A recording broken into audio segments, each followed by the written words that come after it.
Yun. Okay, kaya ang audio natin yan. Yan. Good day sa inyo mga parts and welcome ulit sa ating channel. So for today's video mga parts, ang ginawa ko, pininturahan ko muna yung top box bracket nung ginagawa ko since na wala pa naman yung ibang parts na kailangan. Pininturahan ko muna yan. Tapos gagawin ko, ito naman yung sa motor ko mga parts, yung sa crankcase cover. Magpapalit ako ng bearing mga parts. Yan, yung itong bearing nito kasi maganit na siya. Yan, papalitan ko siya. Tapos tinanggal ko na rin yung pinaka circlip. Yan, may tools naman para dito eh. Yun. So ang gagawin ko, sabi nating old method, yung pinakamatagal na paraan kasi wala naman tayong puller.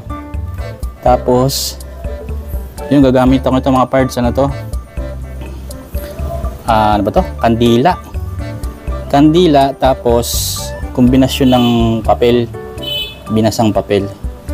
Reason why na kandila muna yung gagamitin ko kasi yung kandila mas mabilis siyang sumiksik.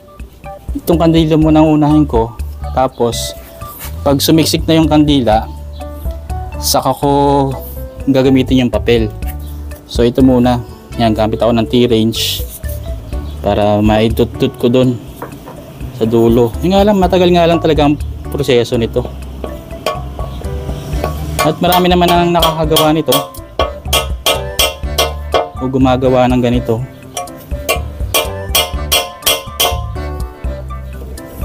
Yan. Matagal pero epektibo naman.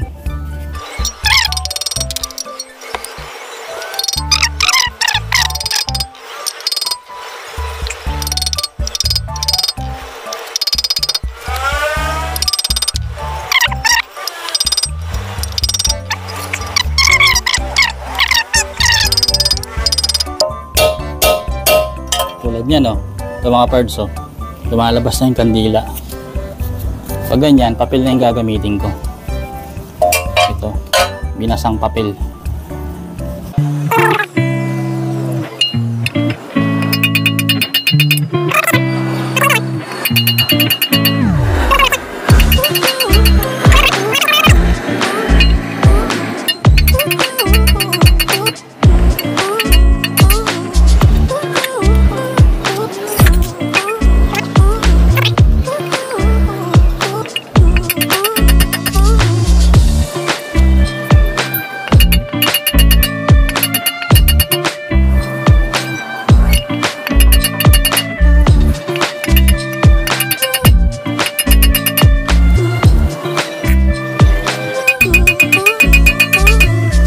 Mga parts, nakakita na ako ng pag-angat. Umaangat na siya.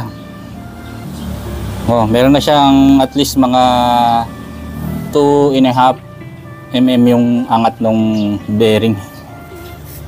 Talagang matagal lang talaga yung ganitong proseso.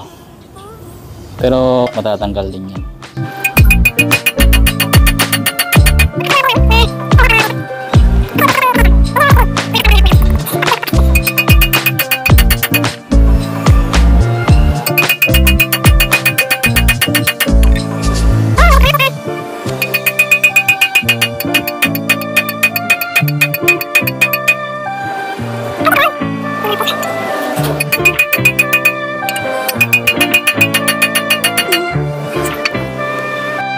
Yo, matagal talaga mga parts pero nangangalahati na. Konti na lang to, matatanggal na to. Talagang tsatsagaan lang talaga natin.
Yun.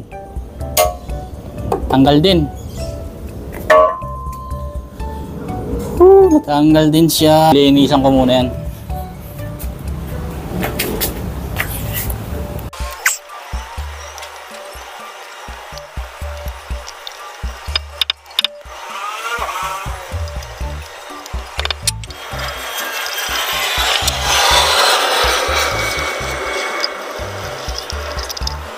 Dito muna tayo sa gato. Yan. Ang tatanggalin ko dito sa stock na pinaka bearing natin sa may, yun nga, sa may CVT, sa may crankshell. Yung ano, yung collar sa gitna. Kailangan natin yan para may kabit ko sa bago. Ito mga parts yung gamit kong bearing ngayon. Ano to? SKF. Di ko alam kung anong sanyari itong ganitong bearing. Yan, lagay ko lang sa gato. Tapos pupupukin ko.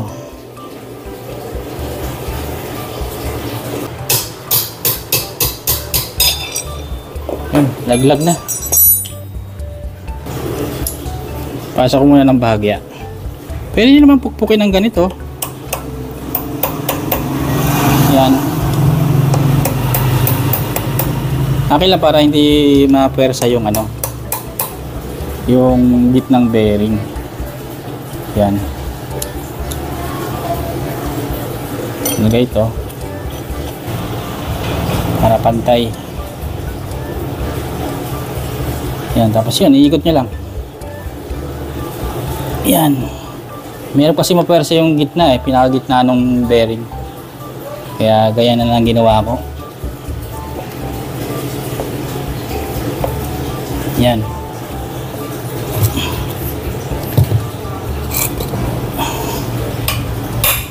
Ang goods na yan.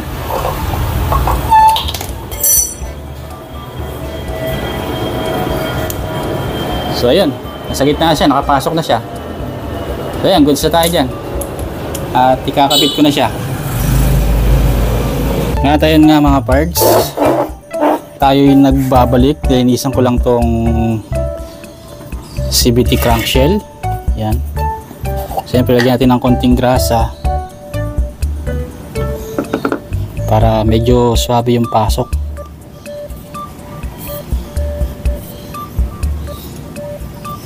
Yan.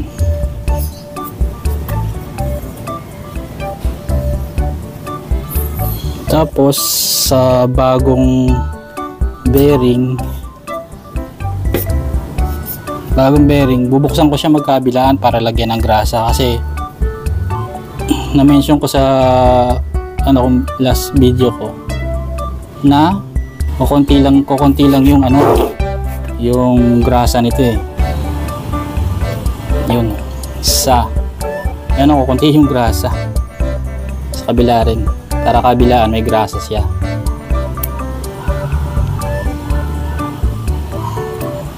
Yun. Yan. Konting-kunti lang talaga yung grasa niya.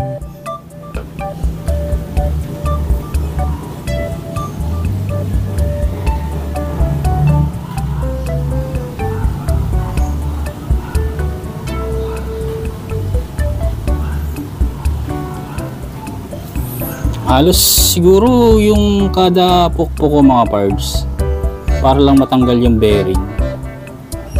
Siguro nasa 30 minutes din. Tagal Kung may kapitbahay kayong mareklamo, sigurado nabarangay na kayo. Ang araw pala natin ngayon ay linggo. Kaya bawal magingay. Yan, tapos balik na natin yung takip. Yan. Tapos sa kabila naman.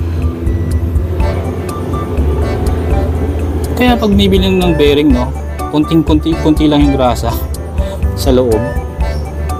Yan.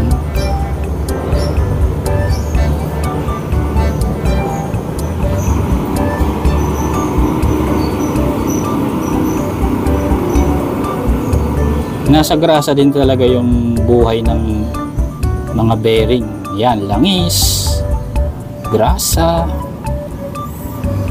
para tumatagal ang buhay. Tapos balik natin.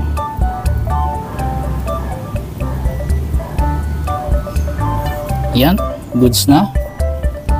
Sa pagkakabit, alam ko may mga idea na kayo, pinupuk lang yan pabalik.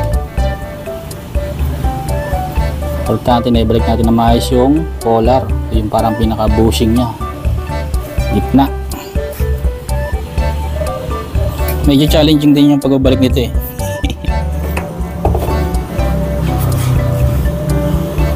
Kailangan masentro muna, masentro natin. Tapos gamit kayo nito, yan, extension to eh. Tapos ano bang size nito? Oh, ibang klase yung pagkakasulat. 27, masyadong malaki to para sa ano, sa ganito. Kasi oh, siguro mga 1mm yung laki nito compare sa stock na ganitong bearing. Ito yung sa bearing nga. Yan. Tapos mag-iingay ulit tayo. Pupukin natin mabalik.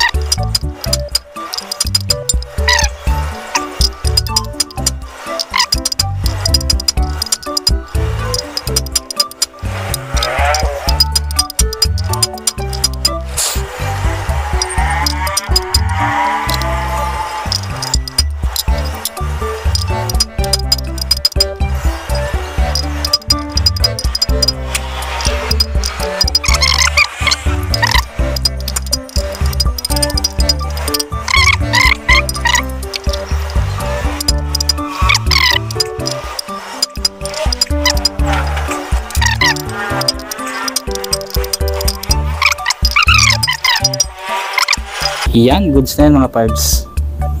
So ikakabit ko na yung circlip. Yan, ito yung tools na ginagamit yan. Kulang sana tatalsik.